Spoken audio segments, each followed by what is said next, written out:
Hello friends, नमस्कार friends. आज हम हल करने वाले हैं प्रश्नमाला 10 के ए को।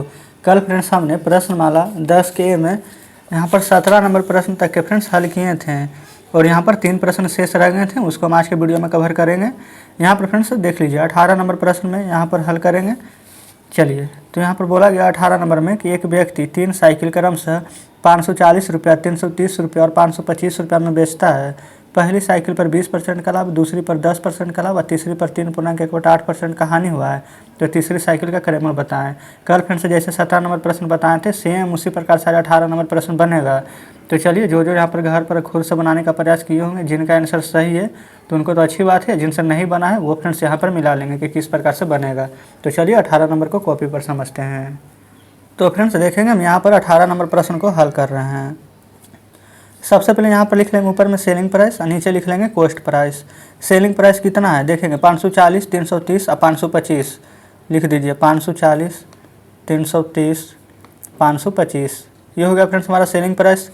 एक परिस यहाँ पर सबसे पहले को 20% का लाभ पर बेचता है। तो फ्रेंड्स ये हमारा 20% का वैल्यू यहाँ पर दिया गया इंक्लूड करके। चलिए इसको हम यहाँ पर हल करते हैं। 540 बटा में 120 तो गुने 100 का यहाँ पर मान निकालेंगे। देखिए यहाँ पर 0 से 0 कट जाएगा, फिर यहाँ पर 4 से काट देंगे, 4 तिया 12, 4 से काट देंगे एक बार में, फिर 14, 4 तिया 12, 4 पचे 20 कट जाएगा। फिर 3 से काट दीजिए, 3 चौ 12, 3 पचे 15, फिर यहाँ पर 45 देंगे कितना हो जाएगा 450। तो एक का सीपी निकल कर आ चुका है हमारा 450 रुपया। फिर दूसरा का 10% पर लाभ पर बेचा, यानी 330 को 10% का लाभ पर बेचेंगे तो कितना आ जाएगा। तो आप कहेंगे 330 10% का लाभ हुआ यानी 110 गुना 100। 110 का ये जस्ट 3 गुना है, 3 में 100 से गुना कीजिएगा तो इसका सीपी कितना आ जाएगा। तो आप कहिएगा 300 रुपया। ठीक है, अब इसका निकालना है। 3.1/8 का फ्रेंड्स हानि हुआ है। 3.1/8 का मतलब क्या कहेंगे, 8 या 24 1 25 बटा के 8%। कोई दिक्कत नहीं है, ऐसे ही लिखेंगे। तब यहाँ पर देखिए ये तीनों मिलाकर फ्रेंड्स यहाँ पर बोला गया है 10% का हानि। अब कुल यहाँ पर 3.1/8 का हानि है। तो अगर फ्रेंड्स हमारा यहाँ पर कुल का हानि दिया गया है तो पहले तो कुल को जोड़ेंगे। तो कुल को जोड़ लीजिए, 5 में 0 जोड़ेंगे तो 0, फिर यहाँ पर 0 में 0 जोड़ेंगे तो 5 ही रहेगा 5, फिर 2 और 3 5, 5 और 4 आ जाएगा यहाँ पर 9, 5 5 10 और 3 13, यानी कि टोटल यहाँ पर 1395 है, जिसमें कि हानि कितना हुआ 5/8। अगर लाभ रहता है तो लाभ में जोड़ देते थे, हानि है तो 100 में से घटा देंगे। 100 माइनस 25/8 गुना 100 कर देंगे, कोई दिक्कत नहीं है। अब यहाँ पर इसका यहाँ पर एलसीएम लेना है। एलसीएम लेंगे फ्रेंड्स तो कितना बार में आएगा, एक बार में। यहाँ पर नीचे मतलब एक ही तो लिखेंगे, 1 8 के एलसीएम कितना आता है तो यहाँ पर 8 आएगा। तो ऊपर लिखेंगे यहाँ पर 1395।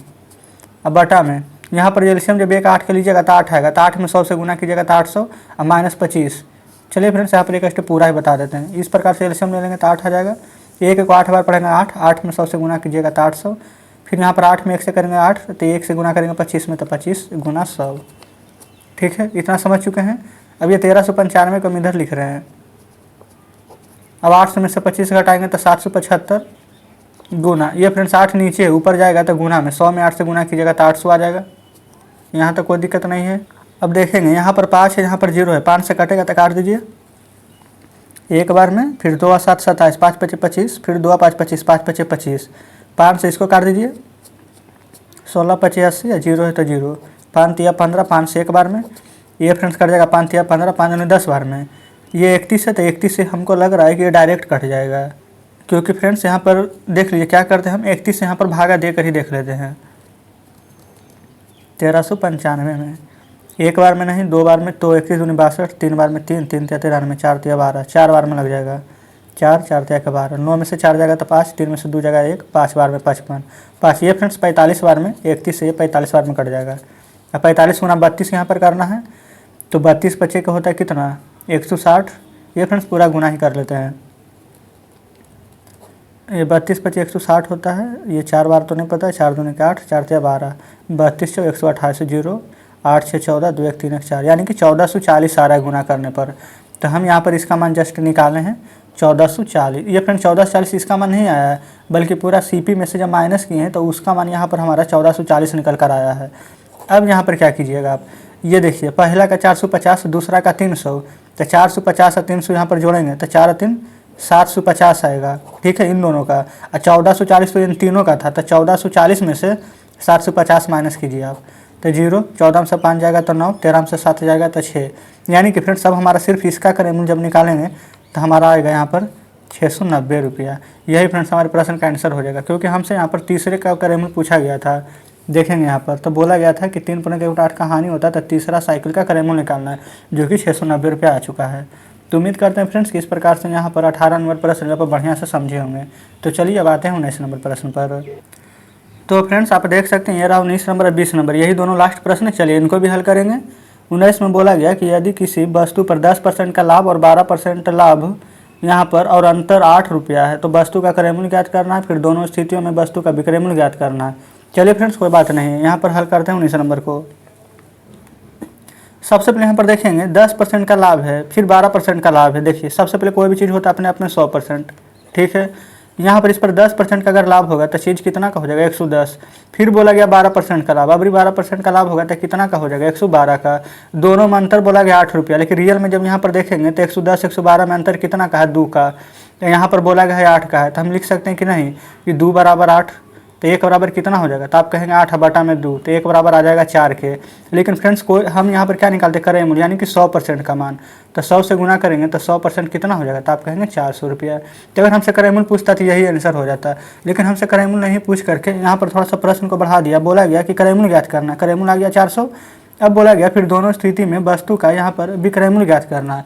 तब दोनों स्थिति में वस्तु का विक्रय मूल्य सब क्या समझ पा रहे हैं, यानी कि एक पर 10% का लाभ है, फिर एक पर 12% का लाभ है, यानी कि 400 का चीज़ है 10% का लाभ है पहली स्थिति में, तो 110 का चीज़ हो जाएगा, तो 110 बटा 7, 0 से 0 कट जाएगा, तो 11 चौ 44, 1 0 है तो 1 0, यानी कि फ्रेंड्स पहली स्थिति में 10% का लाभ पर बेचेंगे तो 440 में बेचेंगे।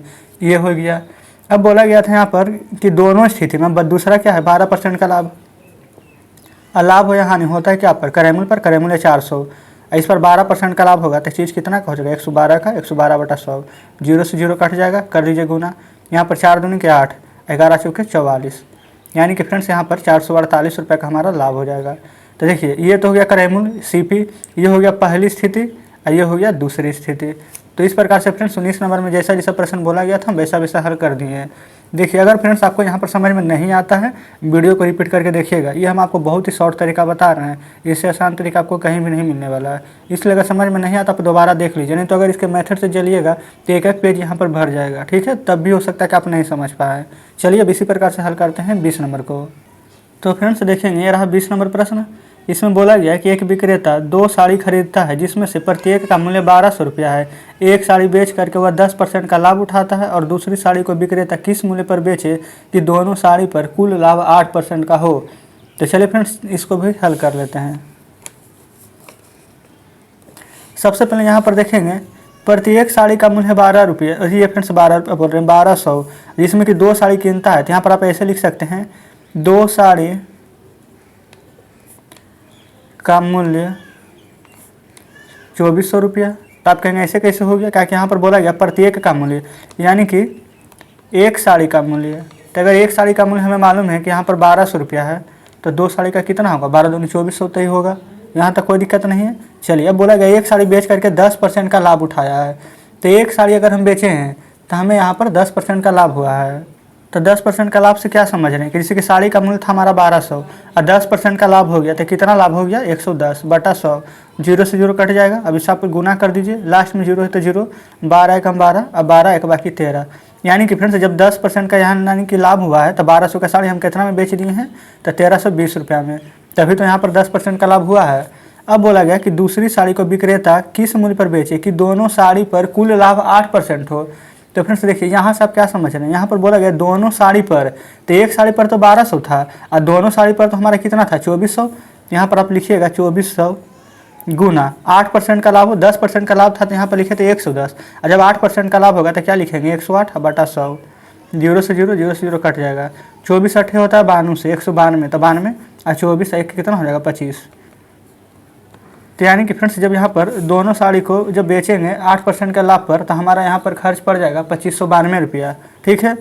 तो यानी कि यहाँ पर क्या पूछा गया था प्रश्न में देखेंगे, एक साड़ी बेचा तो 10% का लाभ, दूसरी साड़ी को किस मूल्य पर बेचे कि दूसरी साड़ी को फ्रेंड्स किस मूल्य पर बेचने कह रहा है। तो पहला साड़ी का तो जब पता चल गया 1320 है, यानी कि जब दोनों मिलाएं 8% का लाभ हुआ तो 2592 प्राप्त हुआ है। तो हम यहाँ पर से 2592 में से ये पहले का 10% लाभ जो हुआ था 1320 रुपये, इसको माइनस कर देंगे तो दूसरा को किस मूल्य पर बेचे जो आ जाएगा। देखिए 2 में से 0 जाएगा तो 2, 9 में से यहाँ पर 2 घटाएंगे तो कितना आ जाएगा 7, 5 में से 3 जाएगा तो आ जाएगा 2, और 2 में से 1 घटेगा तो 1, यानी कि 1272 रुपया। यही फ्रेंड्स हमारा प्रश्न का आंसर आ जाएगा। तो चलिए यहाँ पर देख लेते हैं क्या पूछा गया था। ये फ्रेंड्स पूछा गया था कि दूसरी साड़ी को विक्रेता किस मूल्य पर बेचे। तो यहाँ पर आप लिख देंगे कि दूसरी साड़ी को विक्रेता 1272 रुपये में यहाँ पर बेचे। तो इस प्रकार से यहाँ पर हमारा 20 नंबर प्रश्न भी हल हो जाता है। तो फ्रेंड्स उम्मीद कर रहे हैं कि यहाँ पर 20 नंबर प्रश्न आप अच्छे से समझ गए। अब यहाँ पर फ्रेंड्स नीचे कोई प्रश्न नहीं है। तो इस प्रकार से आज हमारा यहाँ पर प्रश्नमाला 10 का ये पूरा हल हो जाता है। अब फ्रेंड्स नेक्स्ट वीडियो में हम कवर करेंगे प्रश्नमाला 10 के बी को। तो फ्रेंड्स आज की वीडियो आपको कैसी लगी, सभी प्रश्न अच्छे से समझे कि नहीं समझे, या फिर किसी में कोई दिक्कत है तो आप हमें कमेंट बॉक्स में ज़रूर से बताइएगा। अगर फ्रेंड्स आपको हमारे बताने का तरीका अच्छा लगा है, वीडियो अच्छी लगी और सभी प्रश्न बढ़िया से समझे होंगे तो वीडियो को लाइक और चैनल को सब्सक्राइब जरूर से कर दें। और फ्रेंड्स यहाँ पर नेक्स्ट वीडियो कौन सा शुरू करें वो भी आप हमें कमेंट बॉक्स में ज़रूर से बता दीजिएगा। और फ्रेंड्स यहाँ पर इंग्लिश की क्लासेस शुरू हो चुकी है। अगर आप अभी तक नहीं जुड़े हैं तो ज़रूर से जुड़ जाइएगा। यहाँ पर ऑक्सफोर्ड क्लास का मतलब कि ऑक्सफोर्ड जूनियर और करेंट और उसका बेसिक, उसका पूरा ट्रांसलेशन और पूरा ग्रामर बिल्कुल फ्री ऑफ कॉस्ट यहाँ पर पूरा कराया जाएगा। तो फ्रेंड्स आप हमारे चैनल से जुड़ें और अपनी तैयारी को और भी बेहतरीन बना सकें। तो चलिए फ्रेंड्स ठीक है, मिलते हैं अब आपसे नेक्स्ट वीडियो में नेक्स्ट चैप्टर के साथ।